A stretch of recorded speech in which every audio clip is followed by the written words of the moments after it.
Olá pessoal, tudo bem? Bem-vindos ao Farol do Além e esse é mais um vídeo do canal. E hoje eu irei falar sobre um dos desenhos que mais marcou minha infância, junto com Ben 10 e Pokémon, O Segredo Além do Jardim. Muitas pessoas teorizam que o desenho O Segredo Além do Jardim seria baseado no Inferno de Dante. Essa ideia tem base nos três principais protagonistas, Wirt, Greg e Beatriz, e a sua jornada pelo desconhecido que, segundo as teorias, seria uma alusão aos 7 círculos do inferno de Dante. Wirt seria uma inspiração em Dante Alighieri, o escritor da Divina Comédia. Wirt, assim como Dante, é um poeta. Em diversas vezes durante o desenho, ele fica fazendo pequenos poemas durante a obra. E ele viaja pelo desconhecido em busca de uma saída de lá, assim como Dante viaja pelo inferno em busca de sair de lá atrás de sua amada Beatriz.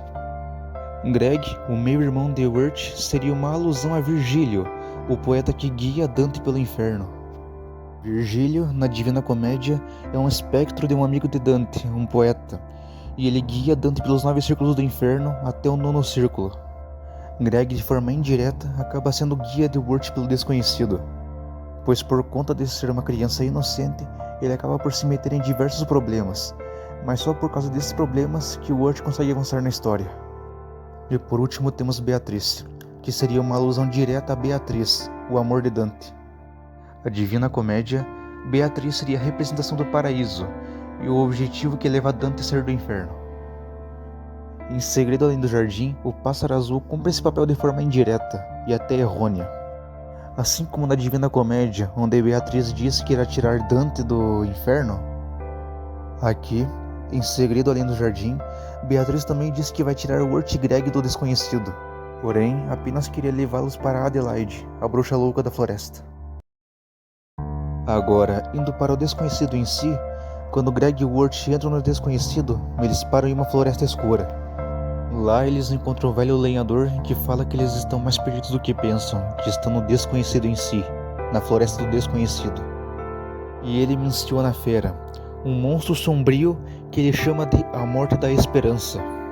Na Divina Comédia, antes de Dante Alighieri entrar no inferno, ele está em uma floresta escura. E no fim dessa floresta existe um enorme arco. Nesse arco está escrito: abandonai toda a esperança vossa que entrais. Provavelmente inspirado nisso que o lenhador chama a fera de Morte da Esperança. Após se despedirem do lenhador, Greg e Wirt caminham pela floresta até chegarem em Pottsville. Pottsville parece ser um vilarejo pacato e simples. Um lugar tranquilo no campo com uma grande plantação de abóboras. Seus estranhos habitantes que usam fantasias de abóboras. Porém, mais tarde, é descoberto que esses habitantes não eram seres vivos, mas esqueletos. Esse lugar seria uma analogia ao limbo. No inferno de Dante, o limbo seria o local onde estão as almas que não foram batizadas ou as almas que morreram antes da vinda de Cristo. As almas viveriam nesse lugar sem nenhum sofrimento, sob o jugo do rei Minos, um rei com cauda de serpente. E em Pottsville, o povo abóbora é governado por Enoch, um gigantesco ser abóbora com várias serpentinas no seu corpo. As serpentinas podem ser uma referência à cauda de serpente do rei Minos. Agora indo para o terceiro episódio, conhecido como Folias na Escola. No meio da floresta, Greg, Wirt e Beatriz encontram uma escola, a qual só abriga apenas animais. E nessa escola tem uma professora, mas ela não dá a mínima para dar aula, apenas fica chorando por seu amor perdido. Esse de todos é o mais simples. Esse lugar seria uma alusão ao círculo do pecado da luxúria. A professora que só pensa em seu amado negligencia totalmente a sua função, deixando a escola falir e fazendo seu pai idoso tendo que cuidar de tudo sozinho. Isso seria uma alusão às pessoas que deixam se guiar pelas paixões, deixando o mundo desabar ao seu redor. No inferno de Dante, isso é representado por uma enorme tempestade que fica jogando as pessoas de um lado ao outro sem parar, representando as paixões mundanas que ficam movendo as pessoas de cima a baixo. Agora indo para o episódio conhecido como Canções de um Lampião Sombrio, os três protagonistas acabam indo para uma taverna, e nessa taverna há muitas pessoas, mas nenhuma dessas pessoas possui um nome próprio, apenas se identificam por seus títulos ou funções sociais. A taverneira, o alfaiate, o padeiro e até mesmo o assaltante. Essa taverna corresponderia ao Círculo do Pecado da Gula, por ser uma taverna que é símbolo de muita comida e fartura, mas principalmente por seus habitantes quererem parecer mais importantes usando somente seus títulos para se apresentar, como se a gula, por quererem parecer importantes, os levasse a esquecer quem realmente são. No inferno de Dante, os gulosos ficam soterrados em lama, enquanto são devorados lentamente pelo cão de 3 cabeças Cerberus. E agora, indo para o 5º episódio, conhecemos um homem extremamente rico que ficou rico na área de chá. Porém, na mesma proporção que o dinheiro vinha para sua conta, a sua sanidade ia indo embora. E para suprir a sua loucura, ele gastava cada vez mais e mais dinheiro, aumentando cada vez mais a sua enorme mansão. Greg e Wirt se passaram por sobrinhos dele, e ele aceitou isso sem questionar, tamanha era sua loucura. E ele acreditava piamente ser assombrado por um fantasma, que mais tarde foi descoberto que era uma mulher real. Uma outra empresária na área de chá. Ela também era muito rica, e expandiu tanto a sua mansão que as mansões de ambos se conectaram em uma só. Esse lugar seria obviamente uma alusão ao pecado da ganância e da avareza. No inferno de Dante, o círculo do pecado da ganância, os gananciosos são punidos tendo que carregar uma enorme pedra para o topo de uma montanha, porém sem usar as mãos, somente o peito. Após isso, para chegar a Adelaide do Pasto, Greg, Wirt e Beatriz invadem um barco.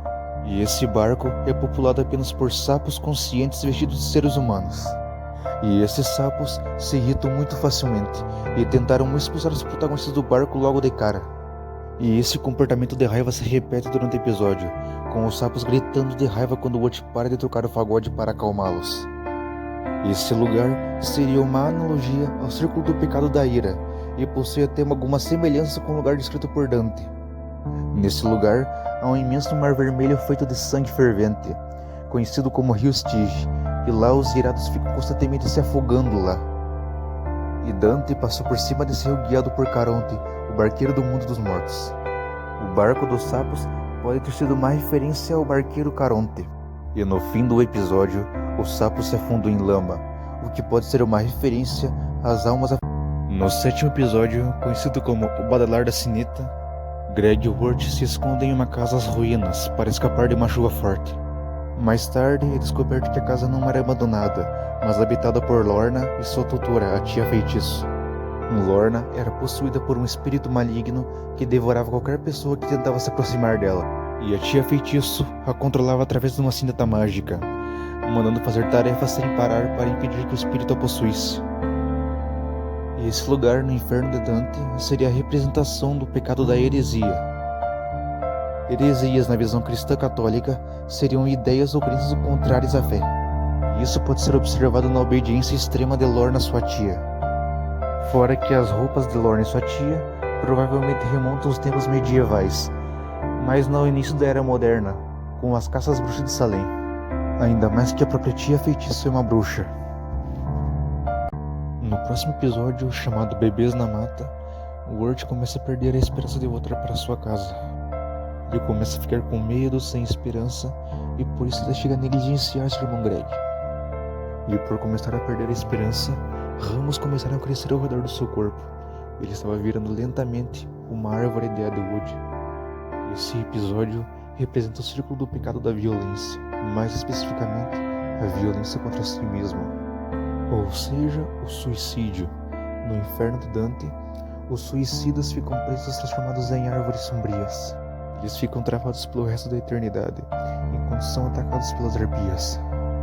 Ou seja, quem perde a esperança é pego pela fera. Agora, indo para o penúltimo episódio, vemos como Wirt e Greg chegaram no desconhecido. Eles na verdade vieram do nosso mundo, um mundo normal, real. E nesse dia que eles vieram, era dia das bruxas, e ambos estavam fantasiados. E eles tentam fugir da polícia, pois eles invadiram o cemitério e tinham medo de serem encrencados.